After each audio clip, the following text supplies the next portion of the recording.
Hello আমার প্রিয় বন্ধুরা, তোমরা সবাই ভালো আছো নিশ্চয়। আমিও ভালো আছি। তো আমি সকালবেলায় ছাদে চলে এলাম, মুখ হাত ধুয়ে জামা কাপড় কেচে। তো দেখো জামাটা এখানে মেলে দিলাম, তারপরে এখন এই ফুলগুলো তুলে নিব। তো আজ তো আমার শুক্রবারে সন্তোষী মায়ের পুজো করি, তো সব ফুলগুলো এখন তুলে রাখবো, কারণ রৌদ্র বাড়লে ফুলগুলো সব একটু কেমন হয়ে যাচ্ছে, ওই জন্য তুলে নিব। তো এখানে ফুলও ফুটেছে আজকে অনেক। দেখো এই ফুলটা আমি ঠিক নাম জানি না, এখানে জবা ফুল আর এখানে কলকে ফুল, আমাদের দিকে এটাকে বলে কলকে ফুল, অনেকে বলে ঘণ্টা ফুল। তো এই ফুলটা সন্তোষী মায়ের পুজোয় খুব লাগে। হ্যাঁ, তো সবসময় পাওয়া যায় না, তো যাই হোক আজকে অনেকগুলো ফুটেছে। তো ফুলগুলো আমি তুলে নিই এখন। তো দেখো এখানে আমার এক ঝুড়ি ফুল তোলা হয়ে গেছে। হ্যাঁ, এই এক ঝুড়ি হয়ে গেছে, এই যে এই ঝুড়িটার এক ঝুড়ি হয়ে গেছে। আর আমার এই ছাদের উপরে দেখো ভিন্ডি গাছ হয়েছে কত। গাছগুলো খুব সুন্দর হয়েছে, এত সুন্দর হয়েছে দেখতেই ভালো লাগছে। এখন ভিন্ডি কেমন হবে সেটা জানি না, তাহলে গাছগুলো খুব সুন্দর হয়েছে দেখো। তো আমি এখন নিচে চলে যাব, রান্না বান্না করতে হবে, রান্না বান্না শুরু করব নিচে গিয়ে। তো তারপরে দেখো আমি নিচে এসে রান্না শুরু করে দিয়েছিলাম, আর খুব তাড়াতাড়ি রান্নাটা শুরু করলাম, কারণ মেয়ে 10টার মধ্যে ভাত খাবে, ও মুড়ি টুড়ি খেতে পারে না। তো এখানে ভাত হচ্ছে। হ্যাঁ, আর এদিকে দুটো তরকারি রান্না করাও হয়ে গেছে। এখানে করেছি ডাল, মুগ ডাল, আজকে তো নিরামিষ। আর এখানে করেছি পুঁই শাকের তরকারি, মিষ্টি কুমড়া আলু দিয়ে, এসব দিয়ে তরকারি একটা করেছি। তো এখন আরও রান্না হবে পরে, কিন্তু এখন এই এই হয়েছে, আর বেশি কিছু হয়নি। কিছু ভাজাভুজি করতে হবে, আজকে তো শুক্রবার, ভাজাভুজি না হলে শুক্রবারের দিন হয় না। তো চলো এখন আমি বোতলে জলগুলো ভরে নেব। বোতলে জল টল ভরে তখন রান্না করতে হবে, না আবার ভুল বলছি, রান্না করতে হবে, আবার ওই ঘর দোয়ার মুছতে হবে। তো বোতলে জল ভরে নেব এখন।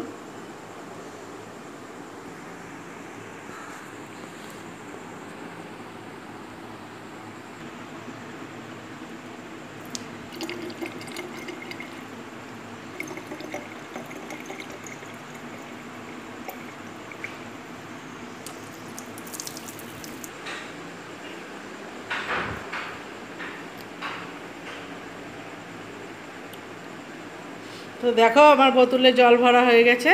তো বোতলে এই কটা জল ভরলাম। আর আমার টেবিলের ওপর দেখো একটা ফুলদানি গাছ আছে, গাছটা দেখো, ফুলদানি না, এটা একটা মানে চীনামাটির ফুলদানি। এখানে একটা ফুল এনে রেখেছি, দেখতে ভালো লাগছে।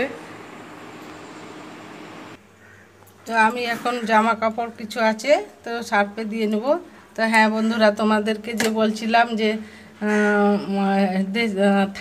থামনেলে যে এইটা দিয়েছি, সেটা যে কথাটা লিখেছি থামনেলে আর কি।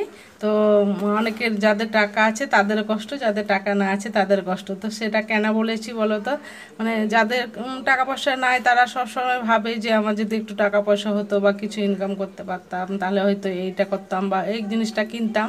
মানে অনেক কিছুই স্বপ্ন থাকে, ধরো অনেকের অনেক রকম স্বপ্ন থাকে, কিন্তু আবার তারা সেই নেশাতেই থাকে যে যদি কিছু টাকা পয়সা ইনকাম করতে পারতাম। কিন্তু যাদের আবার টাকা পয়সা কিছু নাই তারা ভাবে যে টাকা পয়সা ইনকাম করব, আর যাদের টাকা আছে তারা ভাবে যে তাদের আবার অনেকের এমনও আছে, অনেক অনেক টাকা পয়সা আছে কিন্তু জীবনে হয়তো শান্তি নাই, বা হয়তো স্বামী সেরকম না, বা যে কোনো কিছু কেনার ইচ্ছা করলেও কিনতে পারে না, বা তারা তখন ভাবে যে টাকা একটু কম হলো, একটু শান্তি হলেই ভালো হতো, যদি একটু শান্তি পেতাম বা সুখ পেতাম সেটাই ভালো, এত টাকা পয়সা থেকেও হ্যাঁ কিছু করতে পারছি না বা কিছু কিনতে পারছি না, তাদের মনেও অনেক কষ্ট হয়। হ্যাঁ, লোকে অনেকেই মনে করে যে যাদের টাকা আছে তাদের মনে হয়তো কোনো কষ্ট নাই, কিন্তু তাদের মনে যে কত কষ্ট আছে সেটা তারাই বোঝে।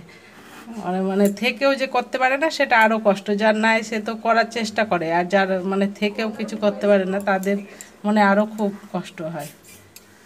সেই জন্য মানে কথাটা বলেছিলাম। দেখো বন্ধুরা, আমার এখন সন্তোষী মায়ের পুজো করা হয়ে গেছে, তো তোমাদের সঙ্গে একটু শেয়ার করলাম।